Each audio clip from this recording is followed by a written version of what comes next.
ఇదే ముఖ్యమంత్రి గారు అసెంబ్లీలో ఏమన్నాడు? మా నాన్న చనిపోతే స్నానం చేయడానికి కూడా నీళ్ళు లేవు, ఫోన్ చేసి మోటార్ ఆన్ చేసుకొని నీళ్ళు ఇటు చల్లుకున్నాం పైన, అది మా జిల్లా పరిస్థితి అని అన్నారు. అసెంబ్లీ సాక్షిగా వారు మాట్లాడేటువంటి మాటలు తెలంగాణ ప్రజలు మొత్తం తెలుసు. మరి ఈరోజు ఆ పరిస్థితి ఉందా? ఎవరి హాయంలో ఈరోజు మోటార్లు ఆన్ అయ్యి పంటలు వండుతున్నాయి? కరెంట్ ఎట్లొచ్చింది? ఇంటింటికి మిషన్ భగీరథ పథకం ద్వారా ఇంటింటికి నీళ్లు ఇచ్చింది కేసీఆర్ గారా లేకపోతే ఎవరు? ప్రతి గ్రామంలో ఇంత మంచిగా బ్రహ్మాండంగా రైతు వేదికలు ఉన్నాయంటే రైతులకు ఒక వేదిక, ఒక ఆఫీస్ అనేది జిల్లా ఆఫీస్ ఉంటుండే. 24 గంటలు కరెంట్ ఇచ్చింది కేసీఆర్ గారు కదా. 2 నెలల్లో మీరు ఏం చేసింది ఒక్కటనే చెప్పండి.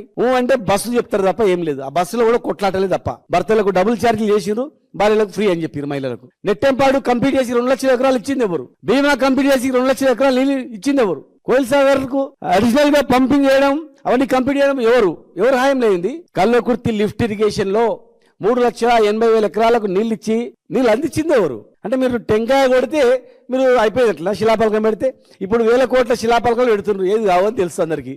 రేపు మళ్ళీ మేము వచ్చినాక కంప్లీట్ చేస్తే అవి మీ ప్రారంభించినరా మేము ప్రారంభించినాం గట్లే ఉందన్నమాట. శిలాపలకం వేస్తే మీరు కంప్లీట్ అయిందని ఊహించుకుంటే కాంగ్రెస్ ప్రభుత్వం ఎట్లా అవుతుంది? మరి ఇవన్నీ మీరు శిలాపలకాలు ఇచ్చిన ప్రాజెక్టులు ఒక్క సుక్క నీరన్నా వచ్చినాయా?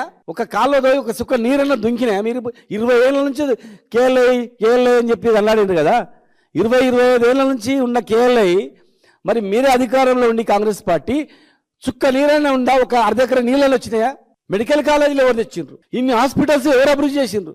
ఒక్క ఐసీయూ బెడ్ లేకుండే. లక్ష్మీరెడ్డి గారు మంత్రిగా ఉన్నప్పుడు, ఆరోగ్య శాఖ మంత్రిగా ఉన్నప్పుడు రాష్ట్రం మొత్తంలో ఉమ్మడి ఆంధ్రప్రదేశ్లో 200-300 ఐసీయూలు ఉంటే ఒక మహబూబ్నగర్లోనే మేము 165 ఐసీయూలు ప్రతి జిల్లాలో ఒక ఆసుపత్రి పెట్టుకున్నాం మేము, మెడికల్ కాలేజ్ పెట్టుకున్నాం మేము, నర్సింగ్ కాలేజ్ తెచ్చుకున్నాం మేము, ఫార్మా కాలేజ్ తెచ్చుకున్నాం మేము, ఇంజనీరింగ్ కాలేజ్ తెచ్చుకున్నాం మేము, అగ్రికల్చర్ కాలేజ్ తెచ్చుకున్నాం మేము, ఫిషరీస్ కాలేజ్ తెచ్చుకున్నాం మేము, పాలిటెక్నిక్ కాలేజ్ పెంచుకున్నాం మేము. అసలు మీరు చేసింది ఏంటి? 2.5 సంవత్సరాల దగ్గర వస్తుంది.